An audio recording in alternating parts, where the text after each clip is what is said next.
Bismillah, Assalamualaikum warahmatullahi wabarakatuh. Alhamdulillah, wassalatu wassalamu ala rasulillah wa ala alihi wa ashabihi wa man tabi'ahum bi ihsanin ila yaumiddin. Anak-anakku sekalian, barakallahu fikum wa zadakumullahu ilman wa hirsan. Kita akan membahas tentang jual beli pelajaran ke-13 halaman 69. Islam telah mengatur segala sesuatu untuk manusia, baik dalam urusan ibadah maupun dalam urusan muamalah. Dalam urusan ibadah telah dijelaskan oleh Islam secara mendetail, seperti bagaimana tata cara sholat, gerakannya, demikian juga wudhu, demikian juga zikir, haji, sedekah, semuanya telah dijelaskan oleh Islam secara terperinci. Nah, ini merupakan hablum minallah, hubungan manusia dengan Allah. Demikian juga Islam mengatur hubungan sesama manusia. Ini disebut dengan muamalah. Kalau hubungan manusia dengan Allah itu disebut dengan ibadah, sedangkan hubungan manusia dengan sesama manusia ini disebut dengan muamalah. Di antara muamalah yang dijelaskan oleh Islam secara mendetail yaitu tentang jual beli. Jual beli ini merupakan muamalah. Allah Subhanahu wa taala berfirman, Ahallallahu al-bai'a wa harrama riba. Allah itu telah menghalalkan jual beli dan mengharamkan riba. Ya. Jual beli itu anak-anak soleh sekalian, dengan cara apapun dan berapapun keuntungan yang kita dapatkan, maka itu halal. Selama di situ tidak ada pihak yang dirugikan, baik bagi si pembeli maupun bagi si penjual. Ya, silakan kita menjual dengan harga berapapun, ya, asalkan saling ridho antara satu sama lain, maka ini halal. Ya. Sedangkan riba yaitu adanya keuntungan di dalam utang piutang. Ya, walaupun sedikit keuntungan di dalam utang piutang, maka riba itu tidak boleh. Riba itu tidak boleh. Sedangkan jual beli seberapa banyak pun keuntungan, asalkan itu adalah jual beli, maka ini halal. Seperti seorang yang membeli barang seharga 1 juta, kemudian ia jual lagi 10 juta. Di situ dia mendapatkan keuntungan 9 juta. Maka keuntungan di dalam jual beli ini halal. Sedangkan Allah haramkan riba disebabkan karena di situ ada keuntungan di dalam utang piutang. Keuntungan di dalam utang piutang inilah yang tidak diperbolehkan. Maka Allah Subhanahu wa taala mengharamkan yang namanya riba. Seperti apakah jual beli itu? Jual beli adalah menukar suatu barang dengan cara membayarkan uang atas dasar saling ridho dan rela. Dalam jual beli ada dua pihak terlibat, yaitu penjual dan pembeli. Penjual ialah pihak yang menawarkan barang dagangannya agar memperoleh keuntungan. Adapun pembeli ialah pihak yang memerlukan barang dan membayarnya dengan uang. Ini namanya jual beli. Di dalam jual beli itu harus ada saling ridho, saling rela antara si penjual dengan si pembeli. Dalam artian tidak boleh ada pemaksaan di dalam pembelian, demikian pula di dalam penjualan. Nabi mengatakan innamal bai'u antaradi. Jual beli itu harus saling ridho. Demikian juga di dalam jual beli itu antara pihak penjual dan pembeli, mereka berdua saling mendapatkan keuntungan. Bagi si penjual, mereka mendapatkan keuntungan dari hasil dagangannya, sedangkan si pembeli mendapatkan keuntungan dengan ia mendapatkan barang yang ia beli. Ya. Namun untuk mendapatkan saling menguntungkan antara satu sama lain, ya tentunya harus ada saling kerelaan, saling keridhaan. Dan saling keridhaan itu tidak didapatkan melainkan ada kejujuran antara pihak pembeli dan pihak penjual. Kemudian B, ya halaman 70, rukun dan syarat jual beli. Ya, rukun dan syarat. Rukun itu artinya sesuatu yang harus ada dalam suatu pekerjaan atau suatu perbuatan atau amalan. Dia adalah bagian daripada pekerjaan itu sendiri. Kalau tidak ada rukun, maka suatu pekerjaan atau amalan itu batal. Ya, bisa dibilang rukun itu adalah inti dari suatu pekerjaan. Ibaratkan bangunan, rukunnya adalah tiangnya. Kalau tiang itu tidak ada, maka bangunan akan hancur. Nah, di dalam jual beli itu ada rukun. Kalau tidak ada rukun, maka jual beli itu batal alias jual beli itu haram. Yang pertama, rukun pertama ada penjual. Nah, ketika ada transaksi antar pembeli dan penjual, maka di situ harus ada penjual yang menjualkan barangnya. Ya, bukan hanya pembeli saja. Orang membeli suatu barang sedangkan penjualnya tidak ada. Ya, penjualnya hantu. Ya, orang datang ke sebuah toko, seorang pembeli ini datang ke toko membeli barang, dia bawa barangnya, tapi dia tidak tahu, tidak lihat adanya penjual. Ya, ini tidak boleh. Ya, terkadang di toko itu tidak ada orangnya, mungkin dia izin ke belakang, lalu pembeli datang, tidak boleh ia langsung menyerahkan uang, taruh di situ, lalu ia ambil barang tanpa ada transaksi dengan si penjual. Ini tidak boleh. Meskipun harganya sepadan, meskipun harga barang yang dia ambil itu ya sama atau sepadan dengan uang yang dia letakkan di situ, ini tetap tidak boleh. Ya, jadi yang penjualnya adalah hantu, artinya tidak ada penjual di situ, maka batalah jual beli di situ.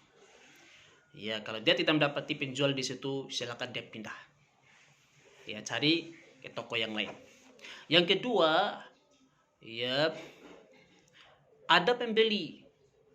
Ya, penjual ada tapi pembeli tidak ada, ini tidak boleh. Ya, semisal ya orang menjualkan barang dengan cara ia mengambil uang orang tanpa sepengetahuan orang yang memiliki uang itu. Ya. Lalu barang jualannya dia letakkan di suatu tempat, maka transaksi jual beli ini tidak dibenarkan. Seorang penjual menyerahkan barangnya ke suatu tempat, sementara uangnya sudah diambil dulu, dan pemilik uang itu tidak tahu kalau barangnya sudah diletakkan. Yep. Nah, ini namanya penjual yang menjualkan barangnya tanpa ada pembeli. Ya, atau ya dikiaskan aja deh. Ya, mungkin ada dalam kehidupan kita sehari-hari. Ya, semisal orang yang menjualkan barang, ya, dia mendapatkan uang, dan kemudian ia menyerahkan barang, tapi tidak ada pembelinya. Yep. Nah, apabila tidak ada transaksi kedua belah pihak, baik sebagai penjual maupun sebagai pembeli, ya sementara barangnya sudah didapatkan atau uangnya sudah didapatkan, maka jual beli seperti ini batal. Ya, batal, tidak dibenarkan. Kemudian yang ketiga, ada barang yang diperjualbelikan. Pembeli, penjual berhadapan, ketika mereka melakukan transaksi, barangnya ada di situ. Yep. Tidak boleh memperjualkan barang yang tidak ada di tempat. Saya menjual burung bango saya seharga 100.000, atau burung dara lah ya. Saya menjual burung dara saya seharga 100.000. Ini kata si penjual. Nah, si pembeli juga mau, ini uangnya 100.000. Burung darahnya mana? Oh, burung darah saya lagi di hutan, lagi terbang. Ya, mungkin besok pulang. Nunggu sampai besok belum pulang juga. Ya, nunggu lagi besok tidak pulang-pulang juga. Ya, entah kemana, pergi ke hutan jauh. Nah, ini kan tidak jelas. Makanya ketika transaksi barangnya itu harus ada. Ya, ada istilah kita jual kucing di dalam karung. Ya, kucingnya tidak diperlihatkan, ada di dalam karung. Ini kucing, bulunya bagus, ukurannya sekian, pokoknya bagus lah. Tapi di dalam karung diikat. Nah, itu tidak boleh. Barangnya harus diperlihatkan, harus jelas. Ya, jual beli kucing dalam karung ini tidak boleh. Ya, dalam artian tidak boleh menjualkan barang yang tidak ada mukanya. Ya, barang itu harus ada di depan kita. Kemudian ada alat tukar yang digunakan. Ya, alat tukar yang digunakan seperti uang atau menggunakan barang yang diistilahkan dengan barter. Ya, barter itu pertukaran antar barang dengan barang. Yep.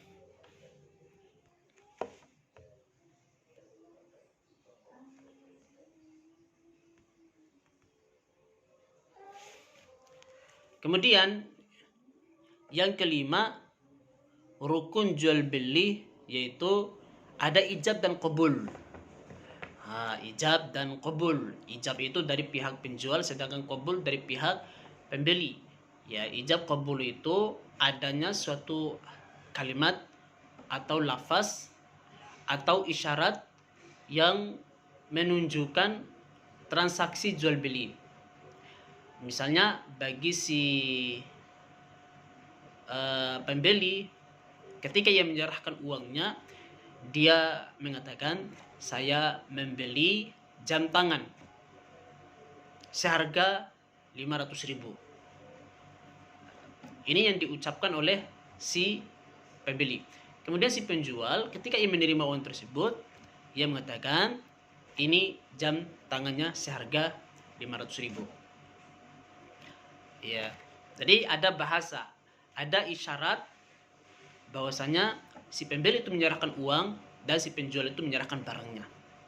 Dalam artian ketika orang berjual beli, ya, dia menyerahkan uang, langsung menerima barang, langsung dia pergi tanpa ada ijab qabul, tanpa ada bahasa, tanpa ada ucapan.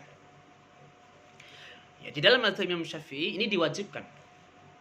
Ya, seperti orang yang nikah itu kan ada ijab qabul. Saya nikahkan anak saya dengan mahar 1 gram emas. Ini kata si bapak.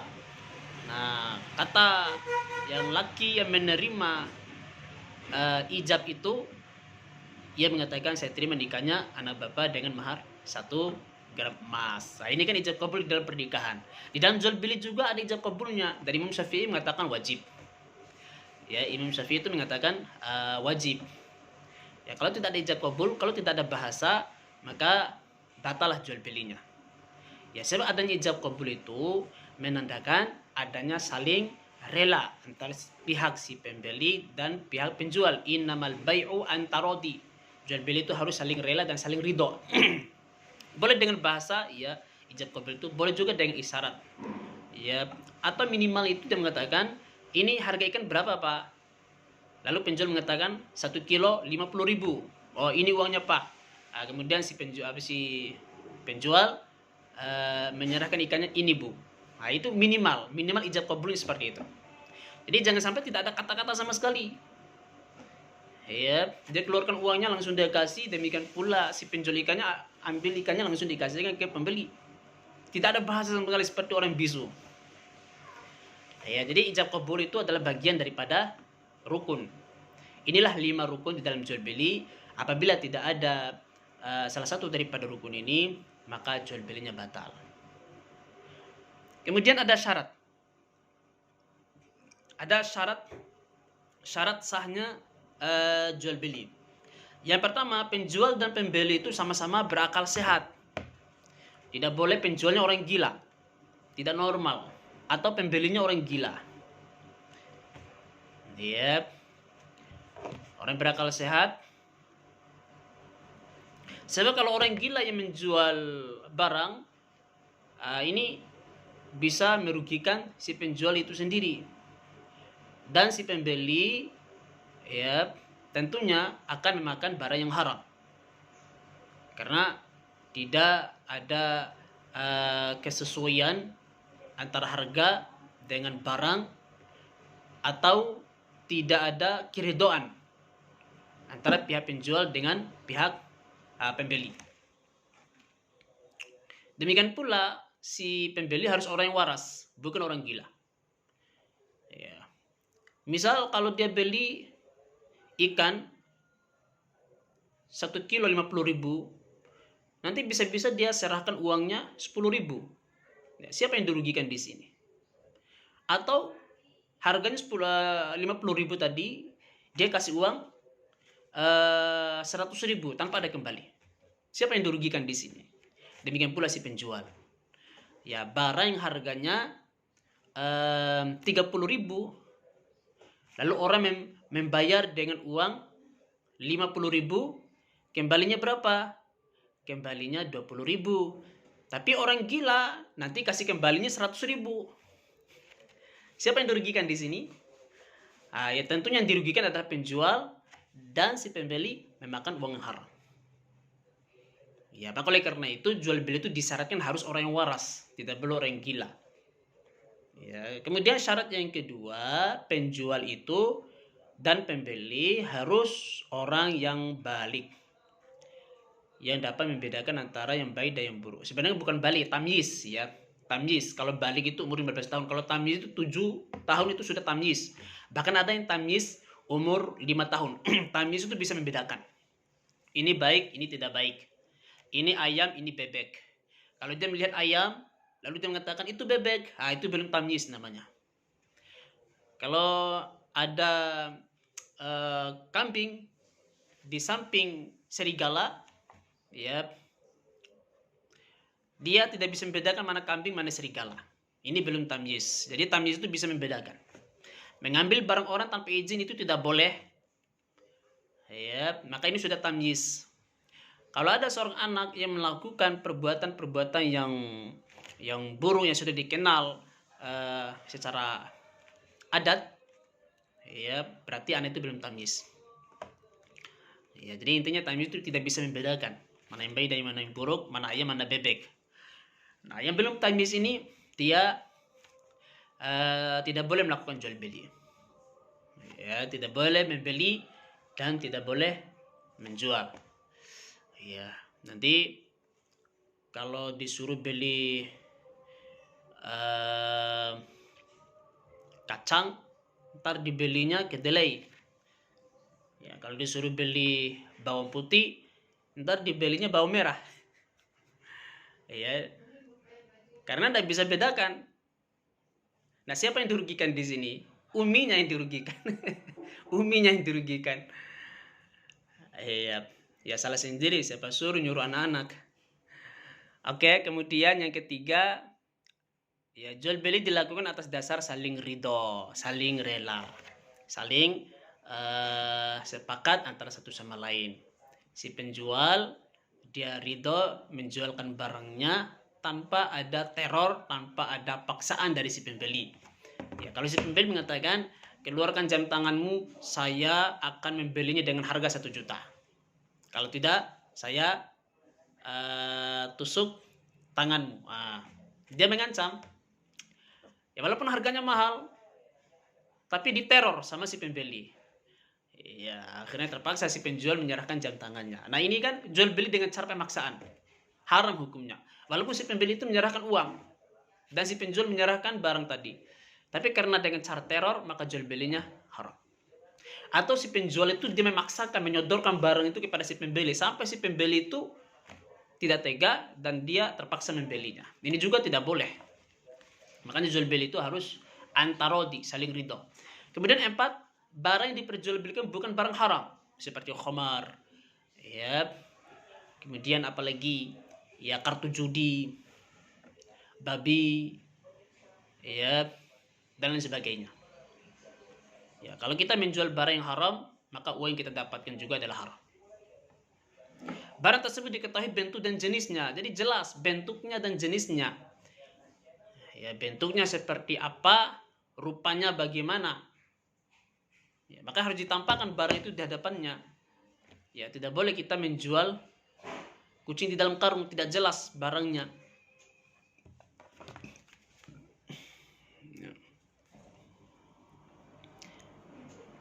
Kemudian yang keenam, barang tersebut memiliki nilai manfaat.